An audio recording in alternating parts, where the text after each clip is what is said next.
Valla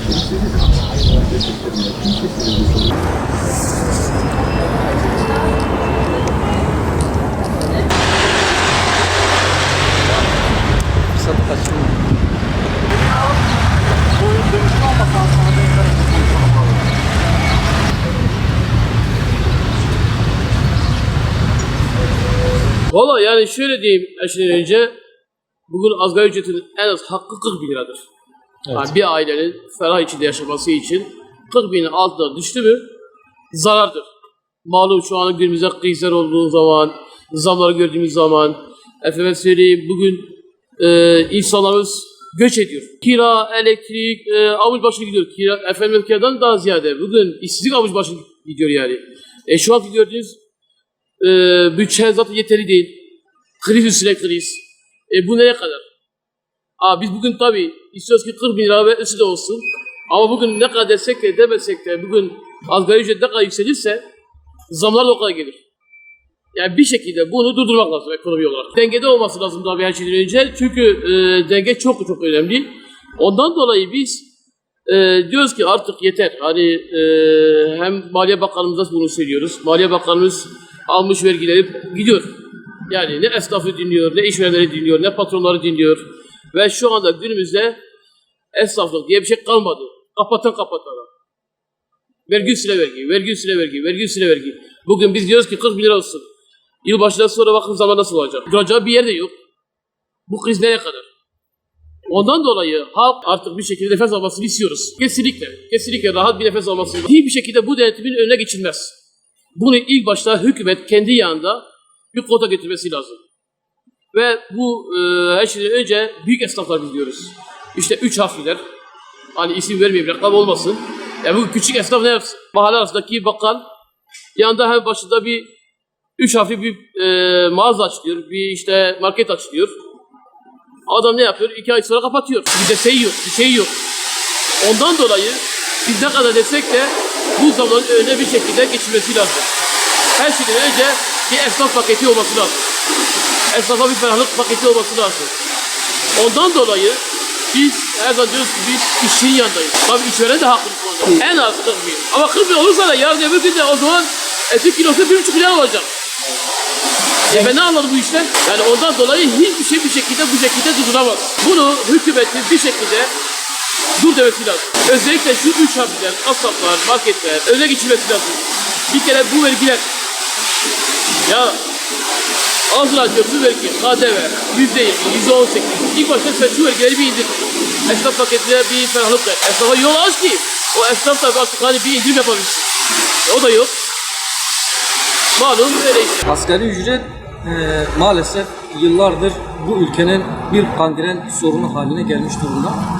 Asgari ücret, asgari dediğimiz minimum bir ücrettir. Bir işçinin şu anki normal şartlarda enflasyon, yakıt, yol ve diğer giderleriyle birlikte minimum 40 bin civarı olması gerekmekte ki insanlar en azından refah seviyesinin altından çıkıp iyi bir şekilde yaşamlarını sürdürebilmeleri gerekmektedir. Kanaatimce şu anda asgari ücretli bir bekar birisinin yaşam standardı yaklaşık 30 bin lira civarında maliyeti vardır. Kaldı ki bu tek başına yaşayan genç yaklaşık olarak bir ay boyunca çalıştığı süre zarfında bu giderlerinin tamamını kazandığı ücretin tamamını giderlere vermek durumunda kalıyor. Dolayısıyla asgari ücretin minimum dediğim şekilde 40 bin liranın altına düşmemesi lazım ki iyi bir şekilde refah seviyesi yükselsin ve bu şekilde devam etsin. Kaldı ki 3-4 kişilik bir ailenin gelir seviyesi 22 bin lirayla kesinlikle şu anda ay sonunu getiremeyecek durumdadırlar. Dolayısıyla aldığı ücret ile makas aralığı çok ciddi oranda açılmış durumda. Bunun giderilmesi için de devlet yetkililerin, hükümetlerin, sendikaların bunu göz ardı etmemeleri lazım. Aslında bahsettiğim kangren sorunu tam olarak da buydu. Yani asgari ücrete daha zam yapılmadan diğer firmalar hemen bunu nasıl tolere ederiz deyip ev sahipleri yüksek kiralar, diğer marketler, hiçbir gerekçe olmadan kendi raf ürünlerine çok yüksek ve fahiş zamlarla insanları bu minvalde ezip geçmek durumunda kalıyorlar. Bunun da bir denetim mekanizmasıyla kontrol altına alınması elzemdir. Denetim yeterli değil. Eğer yeterli olsaydı günümüzde bu şekilde insanlar bu çark altında ezilmezlerdi diye düşünüyorum. Vallahi ben hiçbir iş yapmıyorum, ağır engelliyim. Devletin verdiği yardımla geçiniyorum. Vallahi en düşük yani 45 bin diyorum. Yani ev kiraları almış başını gidiyor. Hayat pahalılığı almış başını gidiyor. Elektrik, doğalgaz, bunlar hepsi pahalı. Abi vallahi kurtarmıyor. Yemin ederim insanlar var ya, vallahi sonumuz hiç iyi değildi. Gerçekten engelli olsun, yani bu asgari ücret çalışan kardeşlerimiz olsun. Geçinemiyor. Kimse geçinemiyor. Ben bu yaşa kadar geldim. Böyle hayat pahalılığı bu 2 yıldır yaşıyorum. Ama eskiden geçiniyorduk. Kır kanaat.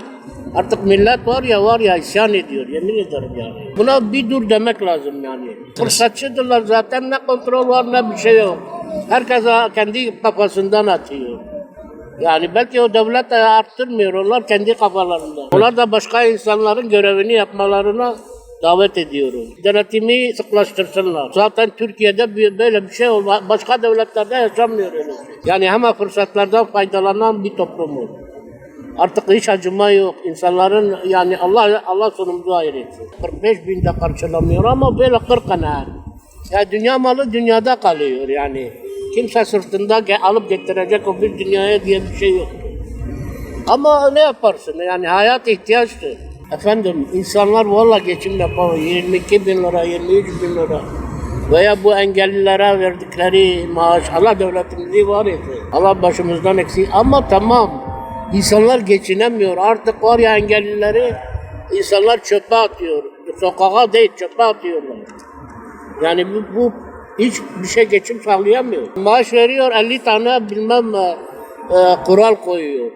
Yok şudur yok budur kesiliyor. Bu sene emekli oldu.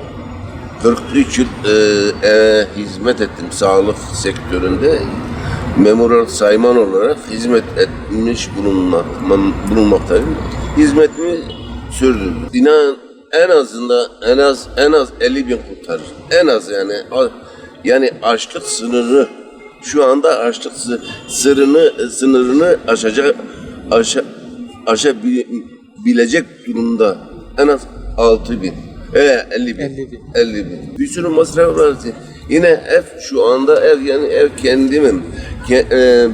Bana ait olmasına rağmen yine de geçinmekte zorlanıyoruz. Her türlü maliyet. Birine yetişmiyoruz ki. Yetiştiremiyoruz yani şu anda. Şu anda benim aldığım maaş bu zamla yani şu Ocak zamı değil de ilk zamda 22 bin maaş alıyordu. Şu anda aldığım maaş 28 bin. Emekli olan 28 bin bile bağlanılmış. Kesinlikle. Yeterli olacak bir şey var mıdır o? Yani size ben soruyorum. Yani yetiyor mu? Yetebiliyor mu? Yani ya açlık sınırını geçecek şekilde. O da açlık sınırına şu anda yani hiçbir yani paranın bir değeri kalmamış. Zaten memura, emekliye zam vermeden yine zaten günlük saatlik her şey zam geliyor. Denetleme diye bir şey yok ki.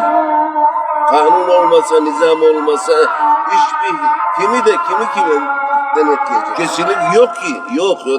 Denetleme diye bir şey yok yani.